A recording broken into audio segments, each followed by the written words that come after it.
भाई हम BSF RORM का बेहतरीन तरीके से बेहतरीन प्रैक्टिस सेट लेके आए हैं। तो ध्यान से देखना, जितने क्वेश्चन आपका बनेगा वहां से तो आपका बिल्कुल क्लियर है, जितने क्वेश्चन बनेगा उन्हें तो आपको बिल्कुल बेहतरीन तरीके से करना है। और जो भी नए कॉन्सेप्ट आएंगे उन्हें मेरे भाई गहराई से आपको समझना है और करना है। और जिस भी नोट्स में लिखते हैं तो जो नए कॉन्सेप्ट होंगे उन्हें एक एक क्वेश्चन पे काम करना है। पेपर बहुत नज़दीक है और एक एक सवाल आपके एग्जाम में फंसने के पूरे चांस हैं। और बेहतरीन कॉन्सेप्ट वाले हर क्वेश्चन होंगे, कोई भी ऐसा क्वेश्चन आपको नहीं लगेगा जो आपके एग्जाम के लिए इंपॉर्टेंट नहीं है। तो ध्यान से समझना, पहला क्वेश्चन रिएक्शन वाले चैप्टर से है जिसमें नेमिंग रिएक्शन होती हैं, है ना। अब उस रिएक्शन में देखो कुछ इंपॉर्टेंट रिएक्शन होती हैं, क्योंकि कम समय में आप पूरी रिएक्शन तैयार नहीं कर सकते हैं, इस कारण से कुछ नेमिंग रिएक्शन होती हैं जो आपके लिए मोस्ट इंपॉर्टेंट होती हैं। उसी रिएक्शन से ये रिएक्शन बनी हुई है। तो ध्यान से देखो मेरे भाई, आपके सामने अगर आप BSF रेडियो ऑपरेटर और रेडियो मैकेनिक्स का 2016 का क्वेश्चन उठाएंगे तो मेरे भाई इस प्रकार का एक क्वेश्चन बना था। तो ध्यान से समझना मेरे भाई, यहाँ पे कोई एलिमेंट दिया हुआ है और मेरे भाई आपको ए देखना है और बी में क्या बनेगा, और आपसे यहाँ पे बी कंपोनेंट ही पूछ रहा है कि बी में क्या बनने वाला है। तो आपको पता है मेरे भाई कि जब आप यहाँ पे ए कंपोनेंट देखेंगे तो मेरे भाई यहाँ पे KCN बना रहा है, तो BR को हटा के CN लगा दोगे तो ए की जगह तो मेरे भाई C2H5CN हो जाएगा।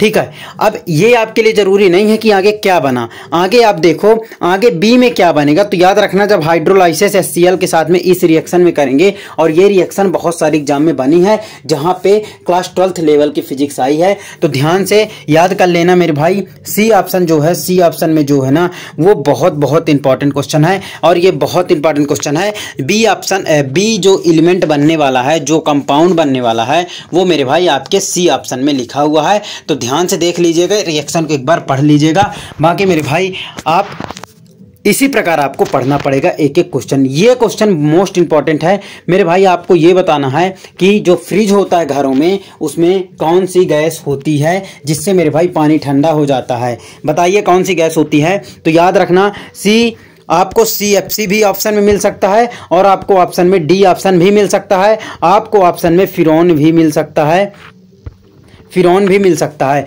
तो तीनों ऑप्शन याद रखे रहना। आपको CF2Cl2 भी मिल सकता है, CFC भी मिल सकता है, और मेरे भाई फिरॉन गैस भी मिल सकती है, जो कि फ्रिज के पानी को ठंडा करती है। तो केमिस्ट्री का बेहतरीन क्वेश्चन है जो कि आपके लिए इंपॉर्टेंट है। तो इस क्वेश्चन को डायरेक्ट याद आपको करना पड़ेगा। अब इसके अंदर ध्यान से देखो, आपको पूछा हुआ है कि इनमें से ये जो कंपाउंड्स दिए हुए हैं, इनमें से मेरे भाई आपको ये बताना है कि मेरे भाई आपको ये बताना है कि एलोट्रोपिक नेचर कौन शो करता है। अब ये एलोट्रोपिक नेचर क्या होता है, जहां भी आप नोट्स बना रहे हैं वहां पे लिख लीजिए। एलोट्रोपिक नेचर का मतलब ये होता है, जैसे मेरे भाई कार्बन के एलोट्रॉप अगर आपसे पूछेगा तो कार्बन के एलोट्रॉप 4 होते हैं, याद रख लेना, 4 एलोट्रॉप होते हैं। एक याद रख लेना मेरे भाई डायमंड, मैं D से लिखे दे रहा हूँ, डायमंड जिसे हीरा बोलते हैं, कार्बन का एलोट्रॉप होता है। हिंदी से भी एलोट्रॉप ही बोला जाता है। हिंदी मीडियम वाले मत सोचना कि एलोट्रॉप को हिंदी से क्या बोलेंगे, एलोट्रॉप ही बोलते हैं। तो एलोट्रॉप का मतलब होता है मेरे भाई कि एक तरह दिखना, जैसे कार्बन से ही डायमंड बना होता है, कार्बन से ही ग्रेफाइट बना होता है, कार्बन से भी कोयला बना होता है। तो याद रख लेना, कोयला बना होता है, और कार्बन से ही मेरे भाई चारकोल बना होता है, और कार्बन से ही कोक बना होता है। ठीक है, ये चारकोल है और ये कोक है, ये ग्रेफाइट है, ये डायमंड है। तो चारों याद रखना। एलोट्रॉप के अगर कार्बन के एलोट्रॉप पूछेगा तो 4 होते हैं, कार्बन, डायमंड, ग्रेफाइट, मतलब एक तरह के दिखने वाले ही को एलोट्रॉप बोलते हैं। ठीक है, जैसे मेरे भाई ध्यान से समझना, ऑक्सीजन के एलोट्रॉप भी होते हैं, जैसे O2 भी होता है, O3 भी होता है, बहुत बार आप देखे होंगे। S के भी होते हैं, S भी होता है, S4 भी होता है। इस प्रकार मेरे भाई SE के भी एलोट्रॉप इसी प्रकार होते हैं। तो ऑल ऑफ एबव इसमें मानना पड़ेगा, क्योंकि मेरे भाई सभी एलोट्रॉप को शो करते हैं। क्लियर हुआ एलोट्रॉप आज के बाद में आपका क्लियर हो गया। अब एलोट्रॉप आपका क्लियर हुआ है, अब आगे बढ़ते हैं। एलोट्रॉप होता क्या है। अब इसमें से आपको क्वेश्चन बताना है, which of the following is transition element. Maximum oxidation state, मतलब मेरे भाई हिंदी में वाले समझिएगा, जो संक्रमण तत्व होते हैं उसमें से सबसे ज्यादा ऑक्सीडेशन स्टेट मतलब सर सबसे ज्यादा अभी अधिकतम मेरे भाई जो ऑक्सीडेशन स्टेट कौन शो करता है, तो याद रख लेना मैग्नीशियम शो करता है। मतलब आप पढ़े होंगे KMnO4 का M का अगर MN का ऑक्सीडेशन स्टेट पूछेगा तो +7 आता है, ये भी आपको पता होगा। तो सबसे ज्यादा ऑक्सीडेशन स्टेट MN पाता है, सबसे ज्यादा बनाता है, सबसे ज्यादा ऑक्सीडेशन स्टेट बनाता है। अब इसके बाद में देखो electronic configuration of outer shell of inert gas. जो इनर्ट गैस होती है, जो मेरे भाई एकदम लास्ट वाली पेरियोडिक टेबल की जो गैस होती है, जिसमें हीलियम, नियोन होती है, आर्गन होता है, क्रिप्टॉन होता है, जिनोन होता है, जो एकदम सबसे लास्ट में होती है, उसमें मेरे भाई उसका इलेक्ट्रॉनिक कॉन्फ़िगरेशन लास्ट कितना होता है डायरेक्ट आपको याद रखना पड़ेगा। जिसमें मेरे भाई 8 हों उसी को लिख दो। तो यहाँ पे देखो, यहाँ पे 2 2 4 गलत, यहाँ पे 3 2 5 गलत, यहाँ पे मेरे भाई 4 2 गलत, इसमें भाई 6 और 2 8 हो गए। तो मेरे भाई डी ऑप्शन आपका करेक्ट हो गया। तो ठीक है, ये आपका आंसर बनता है कि लास्ट एलिमेंट में अगर पूछेगा इनर्ट गैस में तो 8 होते हैं, 8 होते हैं। इसके बाद में chemical name of borax. Borax जो होता है उसका केमिकल नेम क्या होता है? तो मेरे भाई मैं आपको जब कॉन्सेप्ट पढ़ा रहा था तो एक दिन पूरे केमिस्ट्री के इंपॉर्टेंट फार्मूला लेके आया था, उसी में बोरेक्स का भी फार्मूला बताया था। तो जो भी अगर आप पुराने स्टूडेंट हैं तो उन्हें तो आपको क्लियर है ना। अगर आप नए हैं तो याद रख लेना बोरेक्स का जो फार्मूला है ना, वो मेरे भाई वो पहला ऑप्शन है सोडियम टेट्राबोरेट। अब अगर इसके फार्मूला की बात करेंगे तो मेरे भाई याद रखना Na2B4O7 कुछ ऐसा ही फार्मूला होता है। फार्मूला आप देख लेना, कॉन्सेप्ट की क्लास में एक एक फार्मूला हर चीज़ क्लियर कराया हूँ कि बोरेक्स को और क्या क्या बोलते हैं, सब कुछ समझाया था, पूरी फार्मूला की क्लास लेके आया था। तो आप देख लीजिएगा वहाँ से कैसे आपको करना है। ठीक है, अब इसके बाद में आगे बढ़ते हैं और एक एक कंसेप्ट आपके लिए बहुत इंपॉर्टेंट बनने वाले हैं। एग्जाम में यहाँ से क्वेश्चन देखने को आपको मिलने वाले हैं। जैसे मेरे भाई aluminium is use in extraction which of the following is metal. जब एल्युमिनियम को निकाला जाता है किन्हीं मेटलों से, जब एल्युमिनियम को किन्हीं मेटल में से निकाला जाता है तो आप इस चीज को बताइए कि जब एल्युमिनियम को किसी मेटल से निकाला जाता है तो उसमें कौन से मेटल का यूज करते हैं, तो याद रख लेना Mn का भी यूज करते हैं, Cr का भी यूज करते हैं, क्रोमियम का यूज करते हैं, इसका यूज नहीं करते हैं। तो डी ऑप्शन आपका करेक्ट हो जाएगा। करेक्ट बी भी है, करेक्ट सी भी है, लेकिन डी ऑप्शन मोस्ट इंपॉर्टेंट ज़्यादा करेक्ट हो जाएगा क्योंकि दोनों ऑप्शन में है। ठीक है, तो याद रख लेना एल्युमिनियम को जब किसी मेटल से निकाला जाता है तो मेरे भाई Mn और इसको यूज करते हैं। इस चीज़ को याद रख लेना, इंपॉर्टेंट है और बेहतरीन एग्जाम में क्वेश्चन दिखेगा। अब यहाँ पे देखो ध्यान से देखना, which of the flowing metal can not use, मतलब इसमें से जो ये दिए हुए हैं मेटल, इसमें से कौन सा ऐसा मेटल है, कौन सा ऐसा धातु है, इनमें से जो दिए हुए हैं इसमें से कौन सा ऐसा धातु है जो मेरे भाई ब्रीड आर्क मेथड में यूज नहीं किया जाता है। तो याद रख लेना पोटेशियम को यूज नहीं करते हैं। डायरेक्ट सवाल होते हैं, इनमें कोई कॉन्सेप्ट नहीं होता मेरे भाई, आपको डायरेक्ट याद करना पड़ेगा, है ना। और एक चीज़ याद रख लेना, जितने प्रश्न नहीं बन रहे हैं तो नोट कर लेना, एक एक कॉन्सेप्ट पे काम करना, तो आपके लिए ज़्यादा बेनिफिट करने वाले हैं। अब यहाँ पे देखो कैटालिस्ट क्या है। आज के बाद में कैटालिस्ट का एक एक कॉन्सेप्ट आपका क्लियर हो जाएगा। अब क्योंकि कैटालिस्ट का सवाल बना है तो कैटालिस्ट आपका क्लियर हो जाएगा। कैटालिस्ट अभिक्रिया में मेरे भाई उत्प्रेरक होते हैं, उसका कॉन्सेप्ट आपका क्लियर हो जाएगा। ये रिएक्शन को चेंज करते हैं, याद रख लेना मेरे भाई। ये एक्टिवेशन एनर्जी को डिक्रीज करते हैं, ये भी सही है। ये केमिकल रिएक्शन को कोई भी इफेक्ट नहीं करते हैं। ठीक है, अब इसके बाद में डी ऑप्शन आपका फुल्ली करेक्ट होने वाला है, सभी सही हैं। तो याद रख लेना कैटालिस्ट के बारे में आपको एक चीज करना है। कैटालिस्ट वो चीज होता है जो किसी रिएक्शन को तेजी से कर सकता है, किसी रिएक्शन में आके तेजी से कर सकता है, किसी रिएक्शन को धीमा कर सकता है, एक्टिवेशन एनर्जी को डिक्रीज कर सकता है। तो ये कैटालिस्ट के यूज होते हैं। ये आप रफ में नोट कर लो, इनको 2-3 बार देख लेना एग्जाम से पहले, तो आपका गलत नहीं होगा।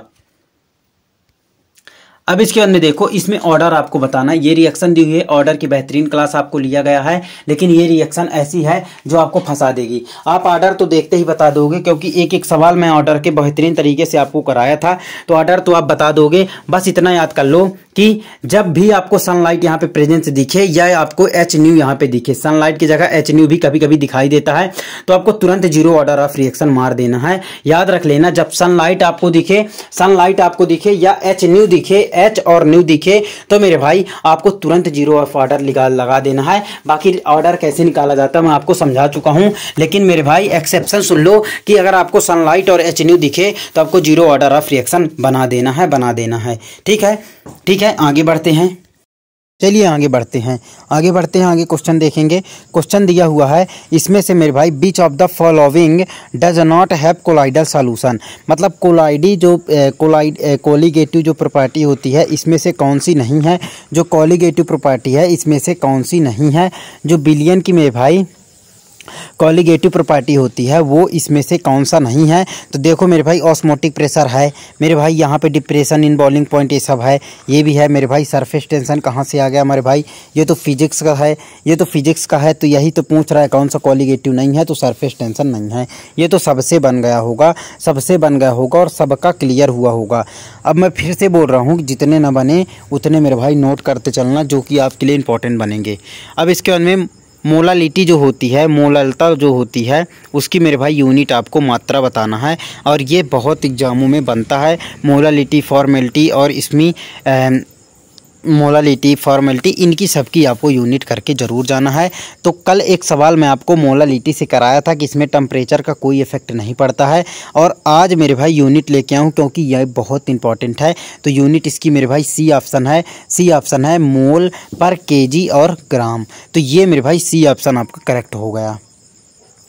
अब ध्यान से देखो, इसमें से कौन सा ऐसा एलिमेंट है, कौन सा ऐसा मॉलिक्यूल है जिसमें मेरे भाई जीरो डाइपोल मोमेंट होता है फिजिक्स का सवाल, लेकिन केमिस्ट्री में एक टॉपिक है जो मैं आपको पढ़ाया नहीं हूँ, लेकिन यहाँ से यही क्वेश्चन बनेगा, याद रखना। ठीक है, अब इसमें देखो, निम्नलिखित में ऐसा अणु बताइए जिसमें द्विध्रुव शून्य हो। ठीक है, तो आपको ये बताना है, तो याद रखना बी ऑप्शन जो है BF3 में जीरो होता है, और एक चीज़ याद कर लेना CCl4 में भी जीरो होता है। तो दोनों आपको ऑप्शन में कोई भी दिखाई दे सकते हैं, तो याद रख लेना दोनों में डाइपोल मोमेंट जीरो होता है, दोनों याद रखना, इंपॉर्टेंट क्वेश्चन है। अब आइसोटोन्स क्या होते हैं, आइसोटोन क्या होते हैं, ये तो पूरा वीडियो ही मैं आपको आइसोटॉप, आइसोटोन, आइसोबार जो भी जितने भी होते हैं एक एक सवाल मैं आपको क्लियर कराया था। तो आइसोटोन्स बताइए क्या होते हैं। तो आइसोटोन्स का मतलब होता है, और एक सवाल यहाँ से फिक्स है, उस वीडियो से जिस वीडियो में आपको कॉन्सेप्ट पढ़ाया था वहाँ से एक सवाल आपकी एग्जाम में क्लियर है। आइसोटोन्स क्या होते हैं, तो आइसोटोन्स याद रखना, आइसोटोन्स जिसमें नंबर ऑफ न्यूट्रॉन्स सेम होते हैं। तो किस ऑप्शन में दिया हुआ है, जो कि बी ऑप्शन में है, बी ऑप्शन में। तो बी ऑप्शन आपको क्लिक कर देना है, कोई भी दिक्कत नहीं है। आइसोटोन, आइसोटॉप, आइसोबार, जिस भी टॉपिक पे पढ़ाया था उस टॉपिक को एक बार देख लेना, एक एक सवाल आपके क्लियर हो जाएंगे। ये रहा नेक्स्ट क्वेश्चन बोल रहा है, what is the trade name of lead oxide. Lead oxide का ट्रेड नेम क्या है, मतलब इस समय मार्केट में लेड ऑक्साइड का मार्केट में व्यावहारिक नाम क्या होता है, मार्केट में लेड ऑक्साइड का नाम क्या होता है, बताइए क्या होता है। तो ध्यान से समझिएगा, सी ऑप्शन लेथार्ज से लेड ऑक्साइड को जाना जाता है। तो इसको नोट कर लेना, डायरेक्ट सवाल आपके एग्जाम में बनेगा, कोई भी दिक्कत नहीं है इसी क्वेश्चन में। अब इस क्वेश्चन को देखिए और इसमें मोस्ट इंपॉर्टेंट लगा लो, क्योंकि अगर एक और रजिया आपको ऑप्शन में दिखा तो वो क्वेश्चन मोस्ट इंपॉर्टेंट है, इस चीज़ को नोट करना। अब आपको ऐसा चीज़ बताना है जिसमें सोना डालते में सोना घुल जाता है। ऐसा चीज़ बताओ जिसमें सोना अगर डाल दें तो वो घुल जाता है, तो वो होता है मेरे भाई एक्वारजिया, अम्लराज बोलते हैं। अगर इसके फार्मूला पूछेगा तो याद रखना HCl + HNO3 और मेरे भाई 3:1 पे लिखा होता है, 3:1 पे। तो फार्मूला याद रखना एक्वारजिया का, और मेरे भाई अम्लराज का फार्मूला HCl + HNO3 होता है। याद रख लेना, मोस्ट इम्पॉर्टेंट है। और ये भी याद रखना कि इसमें सोना डालेंगे तो सोना घुल जाता है। सोना को घुलाने के लिए किस एलिमेंट का यूज करते हैं, तो एक्वाराजिया हो जाएगा, एक्वाराजिया अम्लराज हो जाएगा। क्लियर हुआ। अब देखो ये अम्लराज है, और अगर आपको अम्ल का राजा बोलेगा तो मेरे भाई H2SO4 को मारना पड़ेगा, H2SO4 को। दोनों में नोट कर लेना, दोनों में ये अम्लराज है, ये अम्लराज है। अम्लराज को एक्वाराजिया बोलते हैं, HCl + HNO3। लेकिन अगर बोलता, क्वेश्चन में पूछता अम्लों का राजा कौन सा है, अम्लों का राजा कौन सा है, तो याद रख लो king of acid, king of acid अगर बोलता, किंग ऑफ एसिड, तो H2SO4 को बोलते हैं, H2SO4 को बोलते हैं। अम्लों का राजा H2SO4 को बोलते हैं। लेकिन अम्लराज अगर बोलेगा तो मेरे भाई एक्वाराजिया को बोलते हैं। दोनों में डिफरेंस याद रखना, नहीं तो फंस जाओगे एग्जाम में। अब ये स्टेनलेस स्टील क्या होती है, तो सबसे पहले याद रखना, स्टेनलेस स्टील को हार्ड करने के लिए, हार्ड बनाने के लिए, कठोर करने के लिए, हार्ड या कठोर करने के लिए, हार्ड या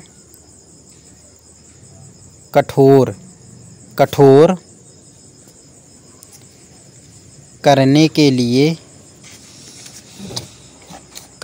लिए क्रोमियम का यूज करते हैं।